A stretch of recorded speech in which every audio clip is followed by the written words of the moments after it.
एक राजा के राज दरबार में एक आदमी आया और बोला, मैं पारखी हूं, मुझे आप नौकरी पर रख लीजिए। राजा बोला, नौकरी पे तो रख लूंगा, पर तनख्वाह 1 रुपए नहीं दूंगा, सिर्फ 1 पाव गुड़ और घुंघरे मिलेंगे। पारखी बोला, ठीक है हुजूर। कुछ ही दिन बाद राजा एक घोड़ा खरीद कर लाए। उन्होंने पारखी से पूछा, बताओ इस घोड़े के बारे में क्या कहते हो। पारखी बोला, हुजूर ये घोड़ा है ही नहीं, ये तो गाय है।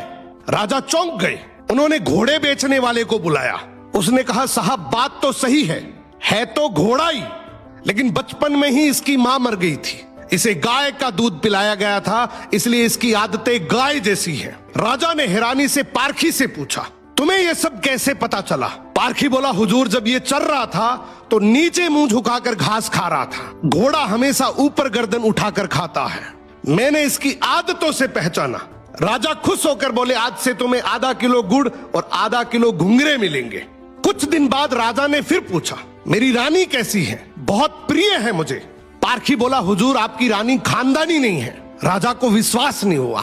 उन्होंने ससुराल जाकर पूछा, वहां दादी ने बताया, बचपन में इसकी मां गुजर गई थी, पाला तो मैंने है, मगर दूध इसे दाई मां ने पिलाया है। राजा ने पारखी से फिर पूछा, रानी के बारे में तुझे कैसे पता। पारखी बोला, हुजूर इसके स्वभाव से खानदानी रानी में शालीनता होती है, मगर ये नौकरों पे चिल्लाती है, गाली देती है, इसकी आदतों से पहचान गया कि ये खानदानी नहीं है। अब राजा बोले, चलो मेरे बारे में बताओ। पारखी बोला, जान की माफी दे तो बताऊं। राजा बोले, माफी है, सच सच बताओ। पारखी बोला, आप राजवंश के नहीं हैं, आप मुझे भड़बूजे लगते हैं, गुड़ और भंगूरे सेकने वाले। राजा घबरा गए। जाकर अपनी माँ से पूछा, माँ सच बताओ वरना मैं मर जाऊंगा। माँ रोते हुए बोली, बेटा बात तो सच है, जिस दिन तू पैदा हुआ था उसी दिन महल के पास एक भड़बूजे का भी बेटा पैदा हुआ था, तू मर गया था और मैंने राजवंश बचाने के लिए उसके बेटे को लिया, वो तू है। राजा ये सुनकर दुखी भी हुए और खुश भी हुए।